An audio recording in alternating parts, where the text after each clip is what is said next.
Bismillah. Assalamualaikum warahmatullahi wabarakatuh. Kaifa halukum anak-anak ustazah?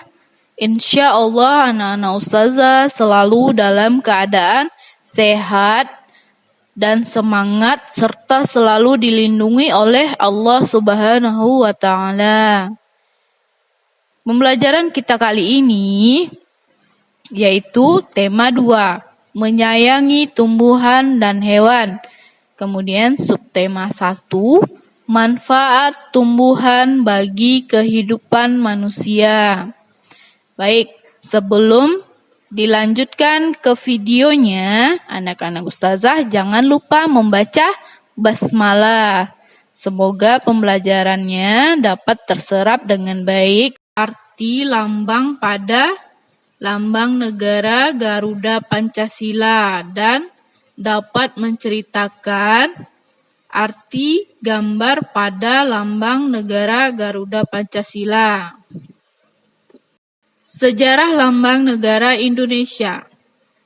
Garuda Pancasila adalah lambang negara Indonesia yang digambarkan dengan seekor burung Garuda. Perancangnya adalah Sultan Hamid II. Diresmikan pada 11 Februari 1950 saat sidang Kabinet Indonesia Serikat. Ini kurang lebih 5 tahun setelah Indonesia merdeka ya nak. Kemudian kita masuk selanjutnya. Tahapan perancangannya yaitu pertama, dirancang mulai Desember 1949.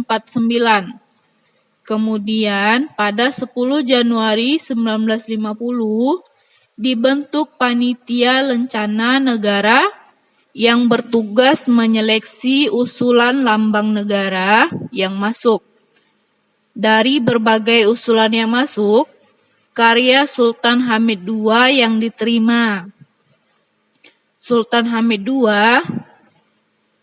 bernama lengkap Syarif Abdul Hamid Al-Qadri, adalah Sultan dari Kesultanan Provinsi Kalimantan Barat atau Pontianak.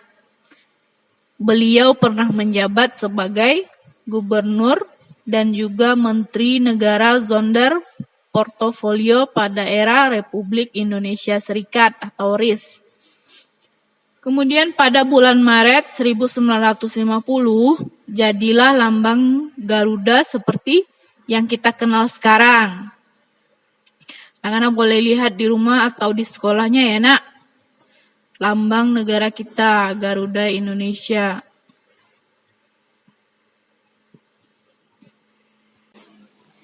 Pada 17 Agustus 1950, mulai dikenalkan ke masyarakat dan digunakan. Setelah itu, pada tanggal 17 Oktober 1951, Presiden dan Perdana Menteri Sukiman Wirjosanjoyo mengesahkan penggunaannya melalui Peraturan Presiden Nomor 65 Tahun 1951 dan tata cara penggunaannya diatur melalui Peraturan Presiden Nomor 43/1958. Pada 20 Maret 1950, Presiden Soekarno memerintahkan Dullah untuk melukis lambang negara Garuda Pancasila.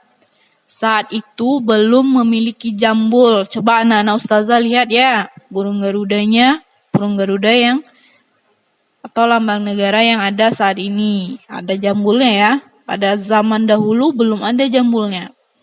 Dullah yang menambahkan jambul karena Presiden Soekarno tidak ingin lambang negara kita Indonesia mirip dengan lambang negara Amerika. Kemudian dibentuk menjadi patung berunggu berlapis emas dan diletakkan dalam ruang kemerdekaan Monumen Nasional atau Monas.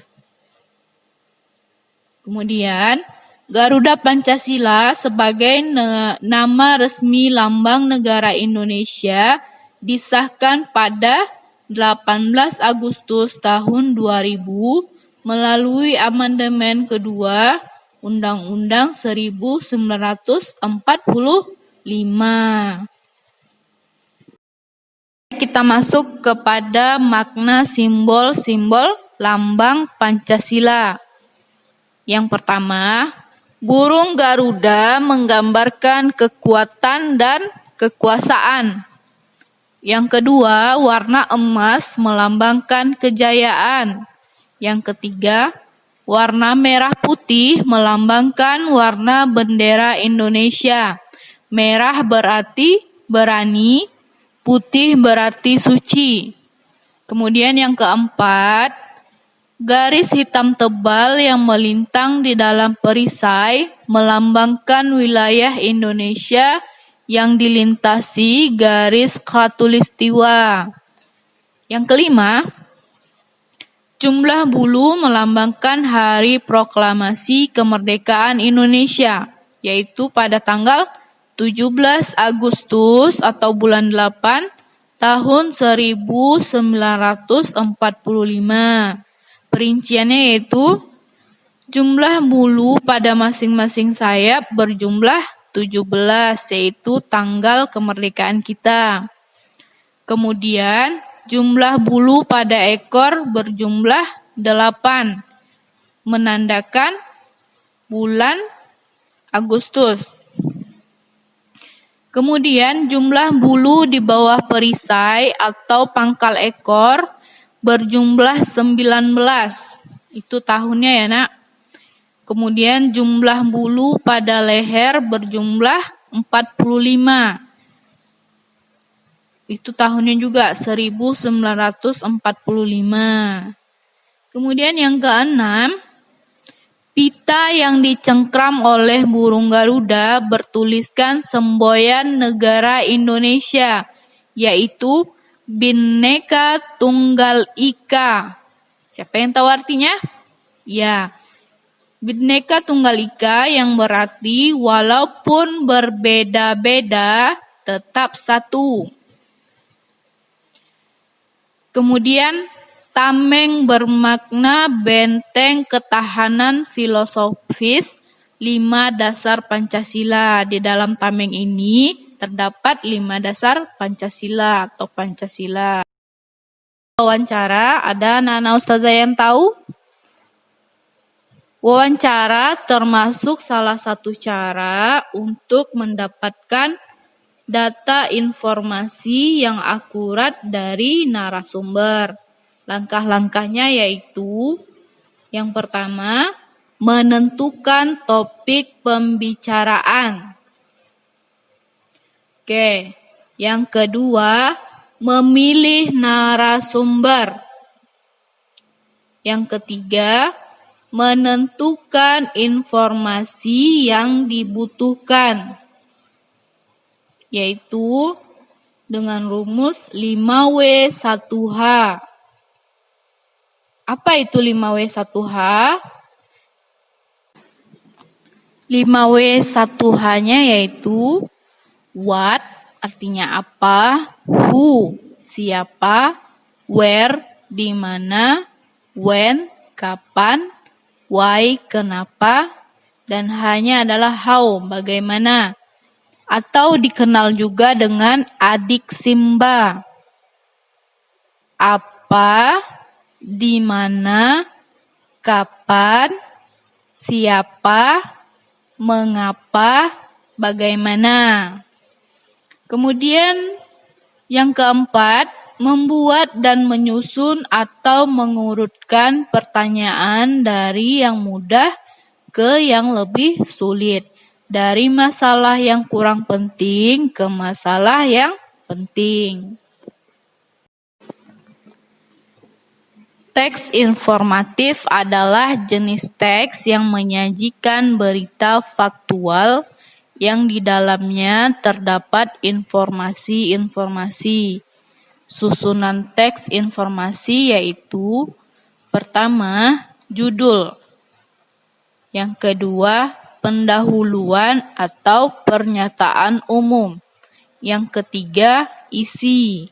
Yang keempat, penutup atau kesimpulan.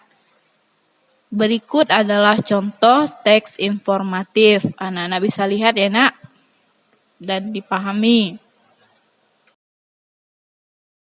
Kemudian kita akan belajar mengenai karangan singkat. Setelah membaca intensif, biasanya dilanjutkan dengan membuat ringkasan. Sebelumnya anak-anak ustazah sudah belajar tentang membaca intensif. Biasanya setelah membaca intensif, dilanjutkan dengan membuat ringkasan. Kita harus memahami isi dari buku atau teks bacaan secara cermat dan teliti, agar informasi penting dalam bacaan tidak terlewatkan. Kemudian untuk langkah-langkah karangan singkat yaitu, yang pertama, membaca isi dari buku atau teks bacaan untuk menangkap kesan umum dari sudut pandang pengarang. Kemudian yang kedua, mencatat gagasan utama. Kemudian yang ketiga, menyusun kembali suatu karangan singkat atau ringkasan berdasarkan gagasan utama yang telah anak-anak ustazah catat tadi ya nak, apa-apa saja yang penting dari bacaan yang kita baca. Seru. Tanda seru adalah tanda baca yang digunakan dalam percakapan atau kalimat sebagai ungkapan atau pernyataan yang berupa perintah. Perhatikan simbolnya. Seperti ini ya, seperti huruf I terbalik. Oke, contoh kalimatnya yaitu yang pertama, jangan buang sampah sembarangan. Kemudian yang kedua, sebelum makan baca basmalah. Assalamualaikum warahmatullahi wabarakatuh. Baik anak-anak ustazah, kita akan belajar mengenai perkalian ya nak. Anak-anak ustazah perhatikan bagaimana cara mengerjakannya ya nak ya. Ustazah kasih contoh, ustazah beri contoh. Yang pertama, 54 dikali 9. Berapakah hasilnya? Kita memakai cara bersusun pendek ya nak, sama seperti penjumlahan yang lalu. 54 dikali 9. Berapakah hasilnya? Oke, perhatikan ya nak. 4 dikali 9 sama dengan 36. Lalu kita simpan di sini 3-nya. Kemudian 5 dikali 9 45. Karena tadi kita simpan 3, 45-nya kita tambah dengan 3, jadi 48. Oke, jadi hasil 54 dikali 9 sama dengan 486.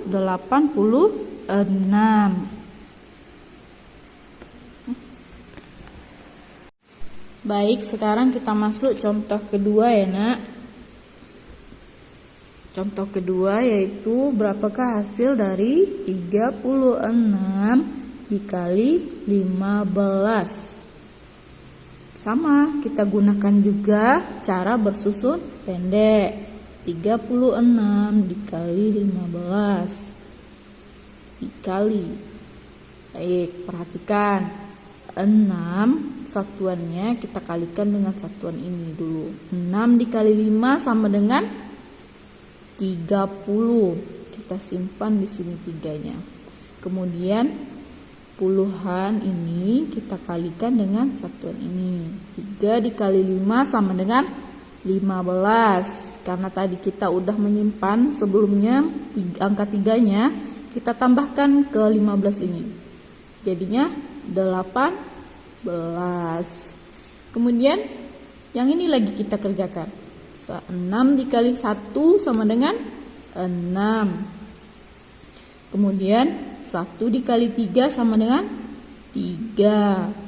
Kemudian kita jumlahkan.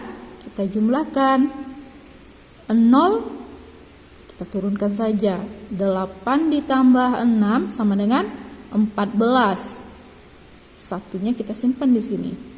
1 ditambah 1 sama dengan 2. 2 ditambah 3 sama dengan 5. Jadi hasil dari 36 dikali 15 sama dengan 540.